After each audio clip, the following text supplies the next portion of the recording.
So the process of going through a short sale generally starts with you contacting your bank and letting them know you have some sort of a financial hardship, and they may or may not start a loan modification process. This is all assuming that you want to sell your house, you don't want to stay in it, and if you do, a loan modification is probably your best way to go. You need to contact the bank, the attorney, whoever it is you need to speak to, understand the differences and the legal implications of each. But assuming that you want to move forward with a short sale, you found it's the right thing for you to do, what you're going to do is contact a real estate agent.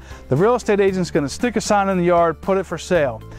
At this point, the bank has not necessarily approved anything. They haven't approved you having a short sale, they haven't approved you walking away without paying it back, and they haven't approved any price. The real estate agent actually sets the price for the short sale. You get an offer on your house, that's when the bank actually normally is going to get involved. So we send all this paperwork into the bank. The bank is now really, in their mind, starting the process. So they're going to go ahead and take a look at this offer. Immediately what they're going to do is order something called a BPO. It's a miniature appraisal. They're going to send a real estate agent out. They're going to look at the house. They're going to get the comps. They're going to see what it's like. They're going to come back with their price and they're going to compare it to whatever the offer is. So it's really important that the house gets a legitimate offer and it's not, a really low offer. Understand that during this process, it is not like getting a mortgage or dealing with many entities that are fast moving and able to give information. You can't just call up necessarily and get a status and talk to somebody who is going to be able to give you a legitimate update. A lot of times it's sort of like this big smoke screen and you can't get information. So you might go days, weeks, or months without getting an answer back. Or you might hear that it's approved pending one little condition. It should be a couple days. That turns into a couple weeks.